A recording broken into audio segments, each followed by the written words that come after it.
Assalamualaikum warahmatullahi wabarakatuh. Salam sejahtera semuanya. Selamat pagi untuk kali ini pertemuan kedua ya, membahas tentang media interaktif. Sebelumnya saya review dulu untuk pertemuan sebelumnya, pendahuluan dari media interaktif. Oke, berasal dari bahasa Latin yang berarti multi ya, atau berarti banyak. Maka biasanya media interaktif kita bilang juga sebagai multimedia. Nah, multi berarti banyak dan medium berarti sesuatu yang digunakan untuk menyampaikan sesuatu.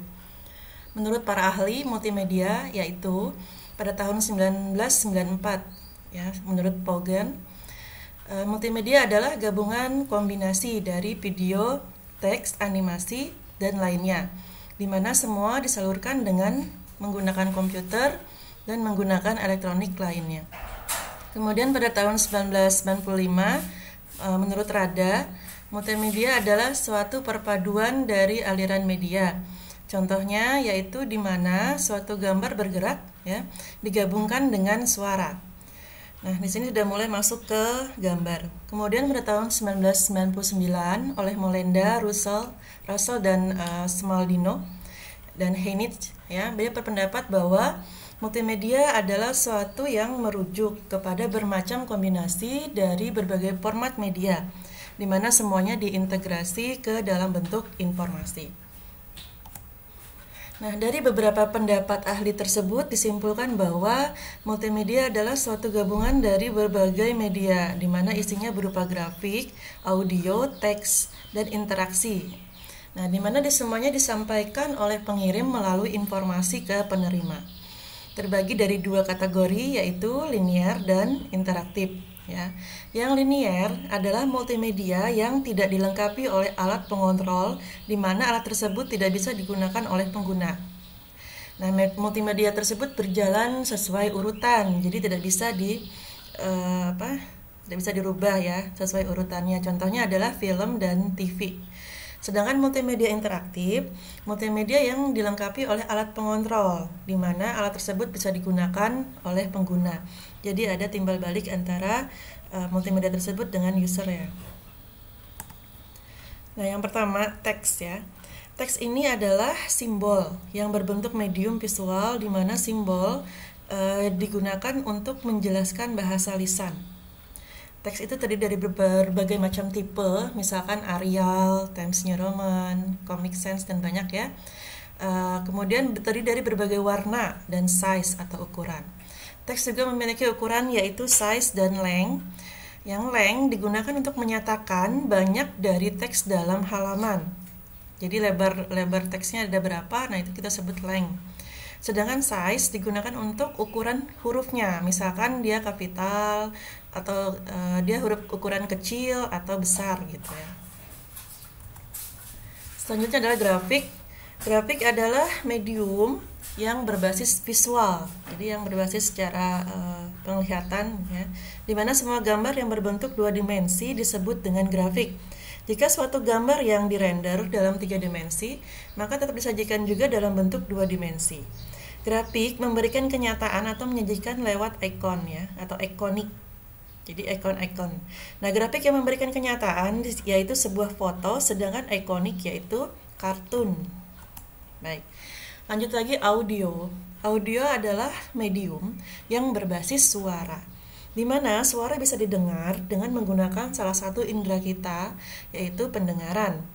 Misalkan back sound misalkan ya. Lalu interaktivitas. Interaktivitas merupakan rancangan yang berada di belakang program multimedia, memberikan suatu izin untuk seseorang mengakses berbagai bentuk media di mana program tersebut bisa memuaskan pengguna ya. Nah, dibagi menjadi dua struktur juga, yaitu linear dan non-linear. Linear dia memberikan satu pilihan kondisi, sedangkan yang non-linear dia memberikan banyak pilihan untuk penggunanya. Ini interaktif, jadi ada timbal balik ya. Nah, bagaimana menyajikan multimedia? Metodenya yaitu pada tahun 2002 oleh Grid dan Brown berpendapat bahwa Untuk menyajikan multimedia ada beberapa metode, misalkan menggunakan kertas, contohnya majalah, menggunakan cahaya, misalkan transparasi, suara, misalkan radio, menggunakan gambar yang bergerak, misalkan televisi, menggunakan digital, misalkan komputer. Ya. Manfaatnya apa kalau dia interaktif? Nah, dia membuat proses belajar itu menjadi lebih menarik, ya, lebih interaktif, membuat sikap siswa atau usernya itu lebih bisa paham atau lebih bisa belajar gitu ya. Lalu membuat kualitas juga lebih bisa belajar lagi, lebih bisa baik lagi, lebih meningkat. Lalu dalam proses mengajar juga waktunya lebih efektif ya, bisa dikurangin karena dengan media ini kan seperti saya sekarang yang saya sajikan kepada kalian bisa ngulang-ulang terus ya apa yang saya jelaskan tanpa terbatas waktunya gitu, asalkan bisa akses aja. Baik, kelebihan dari multimedia dalam proses pembelajaran, ini khusus dari pembelajaran ya, bisa membesarkan benda yang begitu kecil, contohnya bakteri, ya. Bisa mengecilkan benda besar, contohnya rumah. Bisa memberikan suatu peristiwa yang kompleks, yang sangat kompleks dan rumit, dan berlangsung begitu cepat. Contoh sistem pada tubuh manusia. Bisa memberikan peristiwa yang begitu jauh, contohnya salju. Ya. Bisa memberikan suatu peristiwa yang berbahaya, contohnya gempa. Jadi dengan multimedia, termasuk dalam proses pembelajaran, itu lebih memudahkan semuanya ya untuk disajikan. Oke, ini review dari materi pertemuan pertama kemarin. Yang hari ini yang mau kita bahas adalah cara atau jenis-jenis dari manfaat multimedia interaktif ya. Tadi manfaatnya ini sudah kalian bisa lihat ya. Lebih menarik, interaktif ya, dan lain-lain. Keunggulannya juga ini sudah. Oke, pengertian. Nah, yang berbasis e-learning ya, atau yang sekarang kita gunakan di UCIC juga sama. Kita menggunakan e-learning. Contohnya menggunakan Moodle. Moodle ini salah satu jenis e-learning berbasis PHP dan MySQL yang populer ya. Sini bisa ada fitur jadwal pembelajaran, kuis, presentasi, ya. Modul-modulnya banyak kita pakai. Lalu Vedena. Vedena ini fitur untuk kegiatan pembelajaran sampai manajemen pendidikan sekolah. Nah, di sini aksesnya untuk login antar pendidik, tenaga pendidik. Jadi ini biasanya lebih ke institusinya atau e-learning yang dibangun untuk manajemennya ya di dalam. Nah, lalu ilmu komputer, kemudian Pesona Edu, ini contoh-contohnya. Lalu ini Fisikanet dan banyak sebenarnya ya. Nah, lalu yang interaktif berbasis web ya atau yang online, jenisnya apa? Contohnya Genius Education, Wikipedia ya. Lalu kelas kita. Ini Wolfram Alpha, Musik Teori, WikiHow, banyak ini ya. Kalian nanti bisa telusuri. Ini saya ngambilnya di duniapendidikan.co.id. Oke, lalu media interaktif basis software. Jadi ada yang online, ada yang offline. Ini yang berbasis software, contohnya Rakentest, kemudian software kalkulator, ya. Ini software pendidikan yang di situ dia interaktif. Nah, nanti kalau kalian memang punya kemampuan, silakan bikin software yang sifatnya interaktif, berbasis edukasi, ya, saling timbal balik. Lalu Animal Kit, Chinese Toolbox, Jam Digit, apa dan lain-lain, ini masih banyak ya. Ada Holy Quran, ada anatomi. Nah, ya, aplikasi Ruang Guru, ya, aplikasi kelas kita, Kuiper. Oke, saya rasa ya udah tahu ini ya. Lalu StarChat. Nah, software pembuat media interaktif pakai apa? Boleh pakai Prezi. Prezi ini mirip-mirip seperti PowerPoint.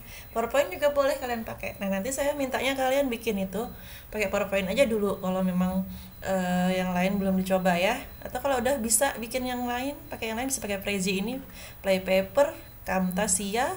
Ya, Camtasia lebih menarik lagi, bisa merekam, membuat suatu video yang ada muka kaliannya di situ ya, menampilkan suara, visual, gerak, gambar dan sebagainya. Pakai Snagit, terus Lektora, ada Flash.